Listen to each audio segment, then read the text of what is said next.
जय हिंद दोस्तों, संघर्ष कोचिंग संस्था पे मैं धनेश चौहान एक बार फिर से आप सभी का स्वागत करता हूं। दोस्तों, आज मैं आप सभी के बीच में यूपी बोर्ड के एग्जाम से संबंधित जो क्लास 10वीं के बच्चे हिंदी पेपर की तैयारी कर रहे हैं उनके लिए बहुत ही जबरदस्त ट्रिक लेकर के आया हूं। जीवन परिचय याद करने की बहुत ही जबरदस्त ट्रिक लेकर के आया हूं। दोस्तों, जीवन परिचय अगर इस ट्रिक के माध्यम से आप याद करेंगे जो मैं बताने वाला हूं, तो मात्र 5 मिनट में आप अपने चैप्टर के सभी जीवन परिचय को एकदम चुटकियों में याद कर लोगे। ठीक है दोस्तों, तो मैं आप सभी को बताना यदि अभी तक आपने इस चैनल को लाइक, शेयर और सब्सक्राइब नहीं किया है दोस्तों, तो वीडियो को लाइक, शेयर और सब्सक्राइब करें।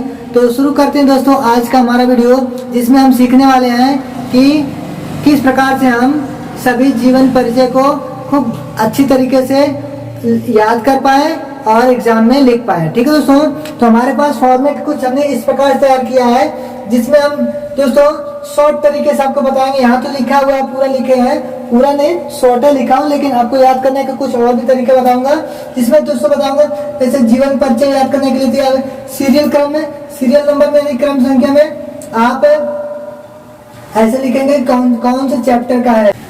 पहला चैप्टर जो दोस्तों है, जो कि आचार्य रामचंद्र शुक्ल द्वारा लिखा गया है, और इनका जो जीवन परिचय है यानी कि जीवन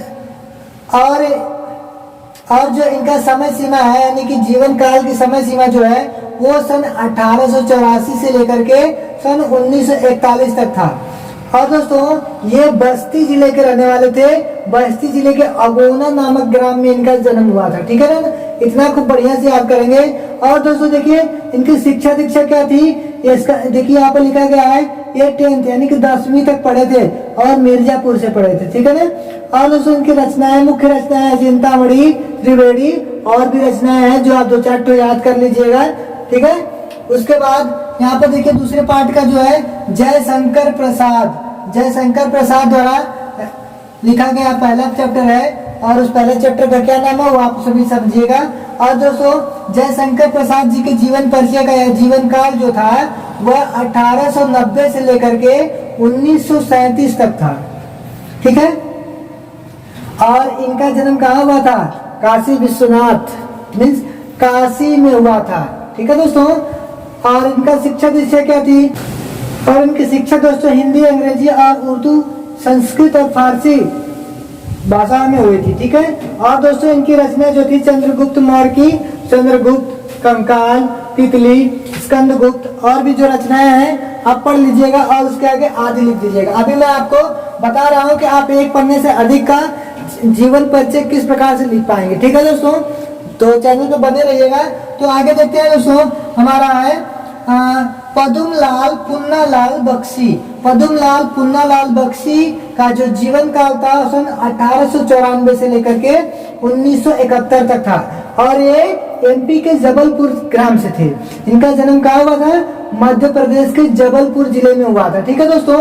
और ये बीए तक, स्नातक तक की पढ़ाई किए थे। ठीक है। इनकी शिक्षा क्या है? बीए तक। और दोस्तों ये इनकी रचनाएं जो है पंचपात्र, तीर्थ रेणु इत्यादि और भी आप याद कर लीजिएगा, जगह नहीं थी इसलिए नहीं लिखा है। आगे दोस्तों देखते हैं, अगला हमारा है डॉक्टर राजेंद्र प्रसाद का जो जीवन काल था यानी कि उनका जन्म जो हुआ था सन 1884 से लेकर के 1963 तक था। और इसको फुल डिटेल में अभी आप बता रहे हैं, आपको ध्यान से देखिएगा दोस्तों। और ये इनका जन्म कहाँ हुआ था? बिहार में हुआ था, बिहार के छपरा जिले में हुआ था। ठीक है दोस्तों। और ये एमए और एलएलएम तक की पढ़ाई किए थे। और दोस्तों इनकी रचनाएं थी भारतीय शिक्षा, गांधी जी की देन और शिक्षा और संस्कृति। ठीक है दोस्तों। अगला देखते हैं हमारा रामधारी सिंह दिनकर जी का जन्म हुआ था सन 1908 ईस्वी में, और इनकी मृत्यु हुई थी 1974 ईस्वी में। दोस्तों ये बिहार जिले में पैदा हुए थे। बिहार जिले में मुंगेर नामक बिहार राज्य में पैदा हुए थे। और दोस्तों बिहार राज्य के मुंगेर नामक जिले में सिमरिया नामक ग्राम में हुए थे। यानी कि बिहार राज्य में मुंगेर नाम का जिला है, उस जिले में सिमरिया नाम का एक ग्राम है, और उस ग्राम में इनका जन्म हुआ था। और ये दोस्तों स्नातक तक की पढ़ाई किए थे, बीए तक की पढ़ाई किए थे। ठीक है दोस्तों। और इनकी प्रमुख रचनाएं थे रेणुका, रसवंती, कुरुक्षेत्र आदि। ठीक है दोस्तों, आगे देखेंगे डॉक्टर भगवत शरण उपाध्याय। डॉक्टर भगवत शरण उपाध्याय का जीवन काल 1910 से लेकर के 1982 तक था। दोस्तों ये उत्तर प्रदेश के बलिया जिले के उजियरिया नामक ग्राम में हुए थे। ठीक है दोस्तों, और ये इनकी शिक्षा जो थी एमए तक किए थे, यानी कि ये एमए तक पढ़े हुए थे। और दोस्तों यहाँ पर इनकी रचनाएं दिया गया है मंदिर और भवन, इतिहास, साक्षी है, और भी इनकी रचनाएं हैं, उसे आप याद रखिएगा। दोस्तों ये आपको शॉर्ट तरीके से याद रखने के लिए बता रहा हूँ, जिससे आप कम समय में जीवन परिचय अच्छी तरीके से याद कर पाओगे। इसको बनाने के लिए जब हम एक पन्ने का लिखेंगे दोस्तों, यहाँ पे हम आपको एक लाइन में समझा दिए हैं। इसको जब आप पेज पर लिखोगे तो कैसे लिखेंगे, जैसे लिखेंगे आचार्य रामचंद्र शुक्ल का जन्म सन 1884 ईस्वी में बस्ती जिले के अगोना नामक ग्राम में हुआ था, और इनकी शिक्षा दीक्षा 10वीं तक, और ये 10वीं तक पढ़े लिखे थे।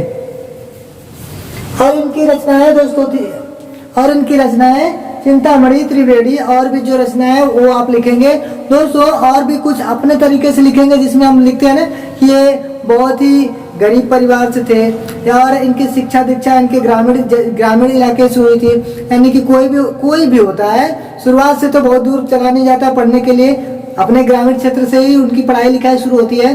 तो दोस्तों ये सब हम अपने से लिख सकते हैं, उसमें बढ़ा चढ़ा के। और तो और दोस्तों मैं यहाँ पे कुछ ऐसी इंपॉर्टेंट पॉइंट्स को दिया हूँ जो एग्जामिनर आपको मुख्य रूप से यही चीजें देखता है कि भैया लेखक का नाम और उनका जो समय सीमा, यानी कि उनकी मृत्यु कब हुई थी, उनका जन्म कब हुआ था और कहाँ पर हुआ था।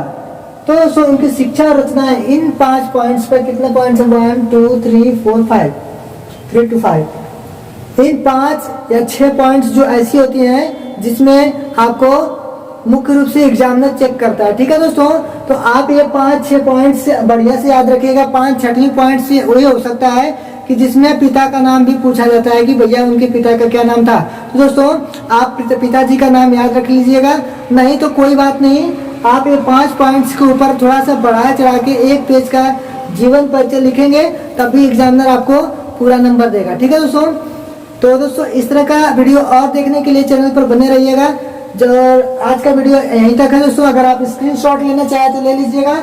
और मुझे उम्मीद है दोस्तों आज इस ट्रिक के माध्यम से आप अच्छा से अच्छा स्कोर कर पाएंगे। ठीक है दोस्तों, ठीक है दोस्तों, जब तक नहीं मिलते तब तक के लिए final thank you, best of luck.